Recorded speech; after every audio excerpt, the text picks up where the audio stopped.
SCD, about 4 to 6 million of that statistics are Nigerian, with 1 in every 4 Nigerian set to have a sickle cell trait. Unfortunately, awareness of sickle cell disease in Nigeria remains abysmally low, when many Nigerians still are unaware of the disease, particularly in rural communities, and for some others who are even learned.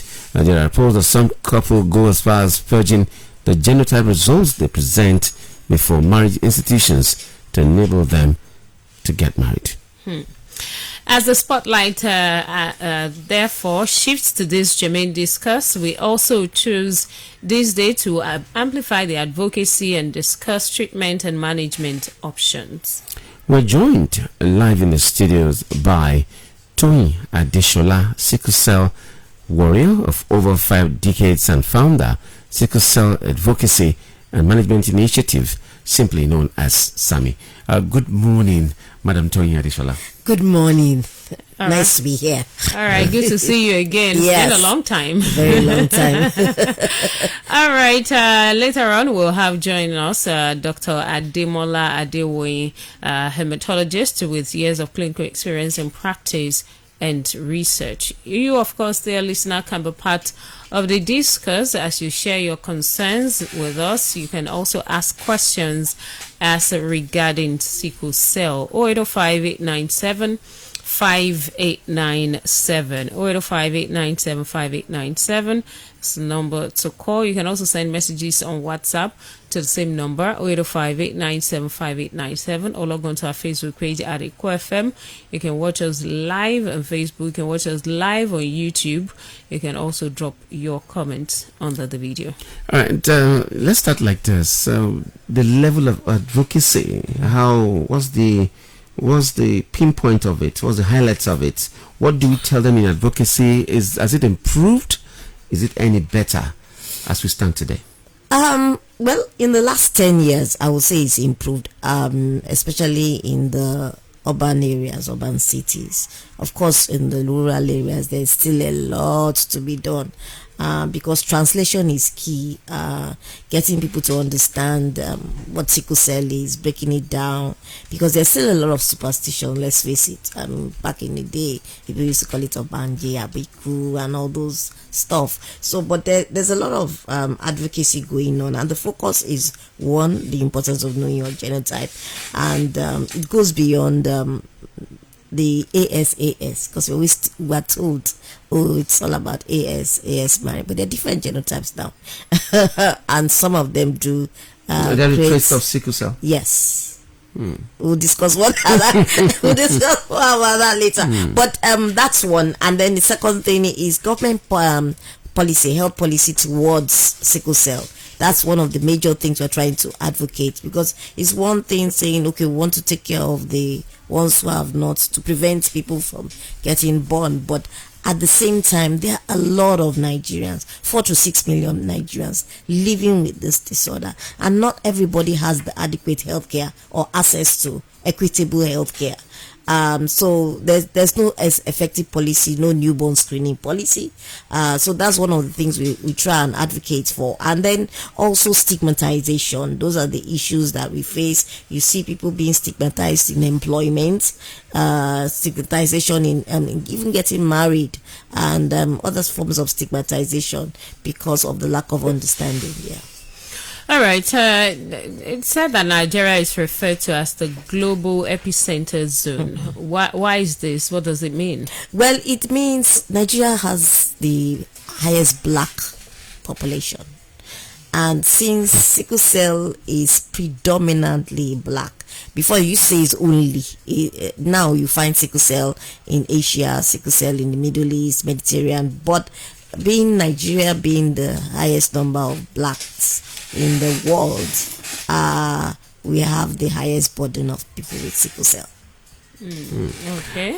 Okay, something to also look at is we hear of the cliche, prevention better than cure. When you do advocacy, do you try to tell them what not to do, who not to marry if you have this genotype and all that? Yes, we do educate people of being informed. Knowing your genotype is very important. We keep telling people, because apart from you were talking about, I think she was talking about people giving false results. Yes, we've had issues. The husband saying, "Oh, I'm A. You know, it's easy to say I'm A without even sometimes parents tell their children, "Yeah, A," without even knowing that whether it was really A.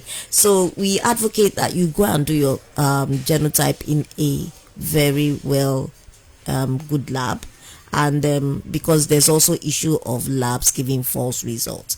There's a lot of them, and there's not enough monitoring of these labs to know whether they are doing the right thing when they are bringing out this result, because there's a lot of, because of the expenses in and everybody's trying to look for, I pay lab 500 naira. No, you can't pay lab 500 naira and get a good result for DNA for genotype. No, you can't. You need at least 5,000 for good results. I think some people have a way of knowing, because you mentioned the parents saying, "Oh, they just tell the child, yeah, they just say, oh, if you come down with malaria a whole lot of times, yeah, if you." So I think we have our own traditional way of knowing. But unfortunately, that is like kalu, because it's not. I was that guy for a long time until we started doing tests and found out that yes, because like I said earlier on, now there are different variants of sickle cell. There's SC, and there's sickle cell beta thalassemia, which is found. Funny enough, there are people with AA genotype, but because there are different variations of genotype tests. The typical one is the electrophoresis one. But there's another one, I'm trying to remember the name. But that one gives you in-depth information on your genotype. We discovered sickle cell in AA? Not sickle cell, but beta thalassemia. So when two people with beta thalassemia in AA get married, it results in beta thalassemia as sickle cell. Okay, so 2 AA can marry and still give birth to someone with sickle cell, causing that maybe somebody was cheated.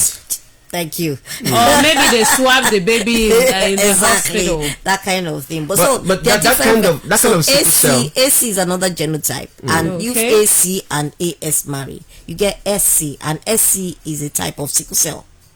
So it's not just a typical SS. I think then the awareness needs to increase, because naturally what we know is, okay, AA can marry AS. That's what they taught us in biology. AA can marry AA, and then the AS cannot marry AS, and that's when it results to. But now you're saying, okay, so there are other categories that hitherto quite a number of people are not aware of. So how much of advocacy, how much of awareness have we been able to do as regards this? I wouldn't say there's been too much. NGOs were like, I'm also double as the chairperson of the coalition of sickle cell NGOs in Nigeria, and we're trying to push for more advocacy. But advocacy requires funding. It's about lobbying.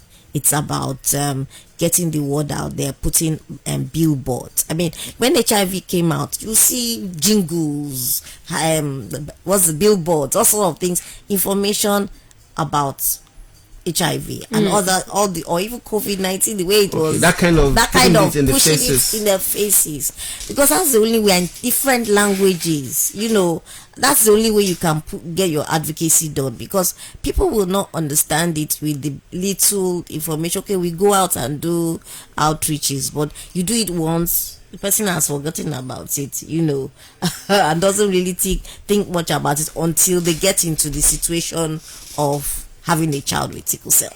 I'm interested in this AA thing that you said. No, because it will cause a lot of issues if people are not aware of this. It's not the thing about it is that there's only 1%. If you find that in AA and they get married, yes, and they have a sickle cell child, is it as bad as the other one? Yes. Of course they have a little bit, the same thing with SC. There are a little bit of variations. Like SC people have more eye issues. Okay. Yeah, you know, there are different variations that each person has more than the other, but every one of them have their own technical issues. Because people just go around and say, so I can marry anybody. That's the challenge we have, because people have a mindset that AA is the AA, and the thing about AS too, there's studies that's found that some people with even sickle cell trait show symptoms of challenges that people with sickle cell have. Yes, body aches. That's why you see it. So when they didn't know, they did all